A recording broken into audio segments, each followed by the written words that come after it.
What's up, YouTube? Night's Edge here again. Got another little overview slash review. I don't know if it's a review or not. I kind of didn't really use this one. I mean, I carried it some around the house and stuff like that. This is a loaner thanks to Tomas. Go check his Instagram page out. It'll be linked down in the description.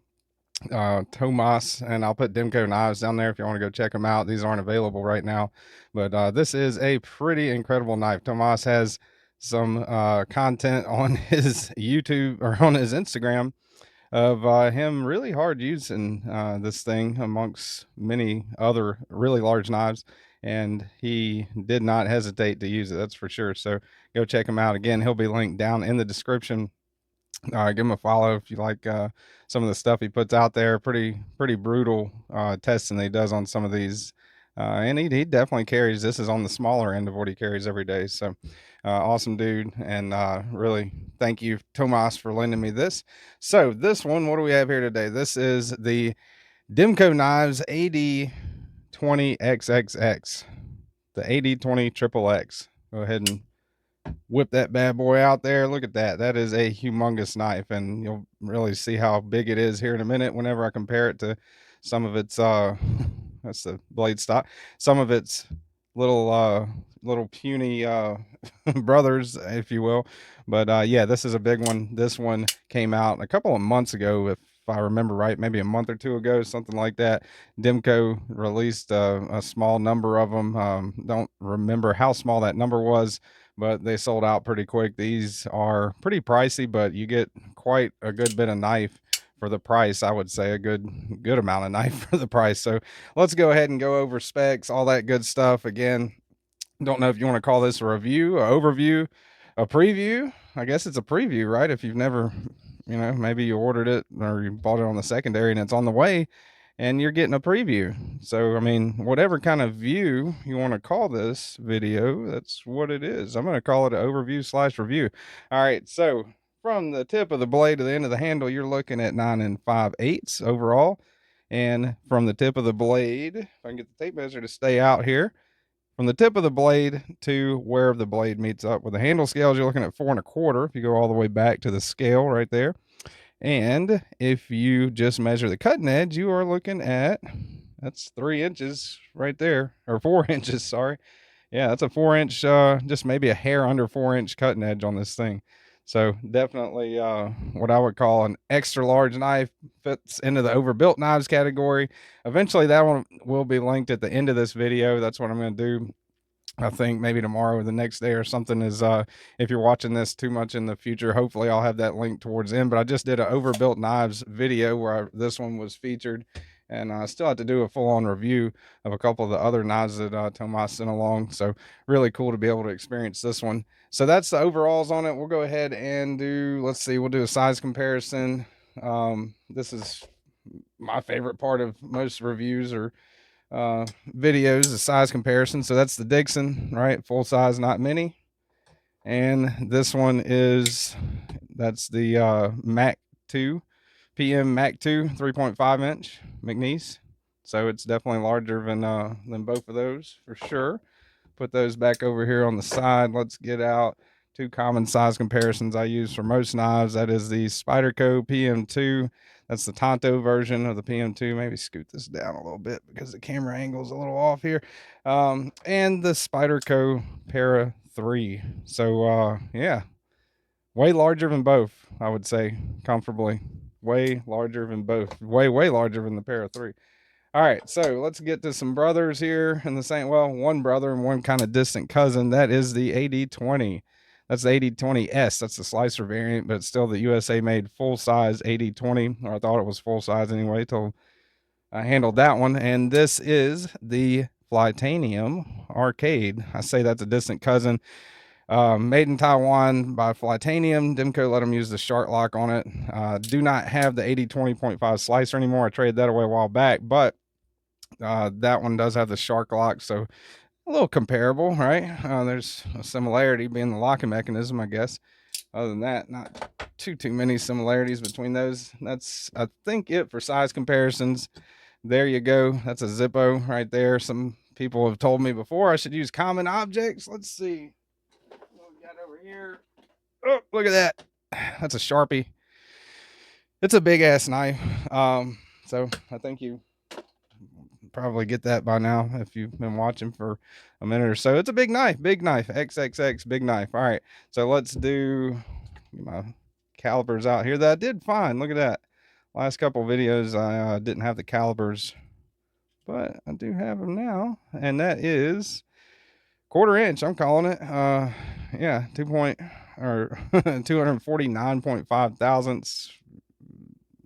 These are not, NASA calibrated calipers, so yeah, 248 thousandths there. So I mean, I think it'd be safe to call that 1/4 inch blade stock on that thickest part of the spine. 644 thousandths on the handle thickness. Just shook everything up. Sorry about that, guys. Got kind of a temporary setup going on here. For now anyway, for these videos. So that is, let's do behind the edge. That was one interesting thing I thought. I don't know if I have any paper around here I can slice. I should have grabbed some, but edge thickness all the way up to where the sharpened edge begins. All right, it's kind of in the middle of the bevel there. That is 39 thousandths. Right, so not the sliciest guy in the world, but also for having 1/4 inch blade stock, it is surprisingly slicey. I would say I would just put it in the surprisingly slicey category. I am looking over here for some papers that don't have my address on them. All right, there's an envelope. Guess I could slice an envelope, and this thing's been used. I don't even know why I'm doing this. Tomas has used the hell out of this thing. Might not even slice this, but let's see if it does it here. Yeah, I mean, it will still slice. So I mean, if that's any proof there, Tomas has probably sharpened it, I would imagine. Maybe not, but I know one thing: he has definitely used the hell out of this thing. It's definitely been one that he's used. As I look somewhere to throw that paper away. All right, so we did the measurements, we did the size comparisons, we sliced an old envelope. What more could you possibly want out of a video? Let's see here. Check this out. 11 ounces down to 0. Yep, 11 ounces. That is pretty stout, I would say, for a pocket knife. 5 ounces. 3, 4. Yeah, 5 ounces short of a pound. Damn Louisiana school system in action there. Let's look at it in pocket. Found old faded blue jeans too. Kind of a standard Demko clip. I think that could be swapped out. Probably looking at it, yeah, looks like you could put that. That's a Lynch Northwest deep carry clip right there that I got on mine. So you could put that on there if you want to deep carry this thing. So in pocket, I carried this thing all day with my blue jeans on. Tomas told me to use the hell out of it. Don't be scared of it. Carry it. So I usually don't carry loaners at all. Period. Like I kind of experience them, flip them, look at them, observe them, and kind of keep them tucked away because I don't want to mess people's knives up. But Tomas was like, dude, have you seen my videos? Yeah, use it. Definitely use it. I have not, in fact, used it like Tomas has, but I have carried it. And I can say in pocket, actually wasn't too bad with blue jeans on. Blue jeans with a belt on wasn't too bad. Now, gym shorts, I mean, that's on you. I mean, if you got a drawstring in there, yeah. If not, I wouldn't be carrying anywhere that you would mind, mooning everybody on accident. So yeah, super thick. Let's see, where's there? That's the 20. Just keep comparing it to the 20 there. But yeah, compared to the AD20S, look at that. Super ultra thick blade stock, I would say, compared to the AD20S. Now the AD20S is a hell of a lot more slicey, a whole lot slicier, but that's kind of not really the point to this, I wouldn't think. I mean, the point to this is big knife. I would say. I mean, that's the whole point. I mean, it's a bruiser. It's every bit of the definition of an overbuilt knife for me. And like I said, I mean, it may seem ridiculous, but to me, there's a lot of knives out there that are way crazier than this. I mean, the cold steel shoot, what is it? The five max is nuts. The Espinada, I think it's the Espinada. That one makes this one look like a baby knife, and that one's like a what, 10, 12 inch, 13 inch. I mean, that's a crazy knife. So it definitely gets crazier than this, but I think they aptly named it. You got your XXX stamped right there. No billboarding whatsoever. I really do like that. He's got Wampum PA Demko right there on the pivot. Wampum PA. Where's it at? Right there on the back side, on the Torx head side of the pivot, you got Wampum PA. And the action on this thing, I mean, if you call it that, it's a shark lot, right? But the action, it's pretty good. I mean, reverse flicks easy. You know, just like the AD20S, you can pull that shark lot back, activate it like that. Works excellent with gloves on. I think he did sell a kind of milled out titanium version of this. This is a smooth titanium. These went for $1,000 freaking dollars, y'all, whenever they dropped, which is crazy. $1,000 for a pocket knife when you think about it. This one, I think that one was $450. That's the USA made Demko AD20S, but this one is a lot thinner blade stock, and it's got G10 on it instead of a large amount of titanium. So keep that in mind with the price. I could definitely see how it would be way more than that. But I don't know. I mean, I would think maybe I could probably have gotten away with 900 or 950, you know, maybe a little less, but what the hell, let's make it an even 1,000, you know? But all in all, I mean, I don't think it's an insanely terrible price, because you're getting a hell of a lot more material than you are with something like the Hawk Talon. Now, the Hawk Talon does have its own benefits with, you know, kind of a neat little locking system, and the kind of the detent, was it the Hawk lock and the toggle detent. It does have some really good craftsmanship as well, a lot more intricate details in this one. That's a $950 USA made knife. This one, a lot more material, $1,000 USA made knife. But the thing about this one is it is very unavailable. It's available on the secondary. You can get on Blade Binge. I've seen them as high as $2,000 on Blade Binge, which is absolutely insane for something that if you catch it whenever it drops, it's $1,000. To me, that's pretty crazy. Last thing that I need to show on here is hardware check. Didn't do that, y'all.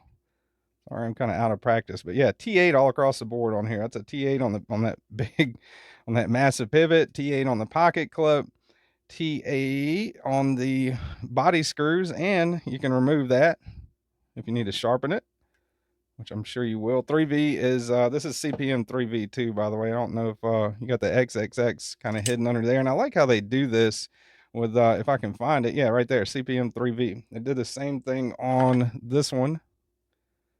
You can see that right there. That's CPM S90V. They did the same thing with that AD20S. So I think they did good. I like how they kind of hide stuff, kind of reduce the amount of stuff on the blade. That's pretty neat. But yeah, this thing, it feels really good in hand as far as ergonomics goes. It feels, to me, it feels in hand, this thing actually feels better than the AD20. I know that sounds crazy. And definitely, if you look at it, whenever I'm choked back, still got a full finger width of room, over a finger width of room back here. And if I choke up, man, look at that. Got like pretty much another mini knife's worth of handle back there, which is crazy. But you can definitely do both. Choked back is really, choked up is really comfortable, thanks to that jimping up there, which isn't rigid. It's not sharp or anything like that.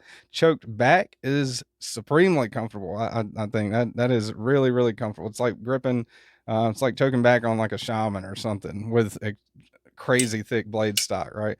But it's really comfortable as a point to that rant there. Super comfortable. In pocket, again, if you got blue jeans, work pants on, something like that, I don't really see an issue. But like swimming trunks, gym shorts, definitely not. But anyway, I think that's about it, man. I didn't write a script for this one. Hopefully the review comes out all right. The overview, the whatever you want to call it. CPM 3V, a great steal for this knife, I think, for having such thick blade stock. CPM 3V is tough when it's heat treated right, and it is not the most edge retentive steel out there. Definitely doesn't have the edge retention of something like the S90V over there, but that's a slicer. S90V is more edge retentive. CPM 3V, when you heat treat it right, heat treat it from expert maker I actually just talked to today, heat treat it to around 62, and it does great as far as the toughness goes, which is what you're more or less looking for on something this thick, especially because it's going to be more prone to getting those really hard impacts. Like Tomas's Instagram video. See what I did there? Linked it all back to the beginning, right? So y'all go check him out, Tomas on Instagram. He's got some awesome knives. Thanks for sending this one. Hope you guys enjoyed it. Hit the like button if you like my videos. It's right down there somewhere in that area, if I film this right. Subscribe to the channel, hit the notification bell if you want to see when I come out with new videos, which I'm starting to do that a little more now. It took like a 7 or 8 month hiatus, you know, but yeah, I am starting to kind of put a couple of videos out there, and I would love to have y'all subscribe to the channel, hit the notification if you want those notifications. And thank you guys for watching, man. This is TKE signing off. I don't know how to do an outro. Pretty much done with the video, y'all. Thanks for watching. Later.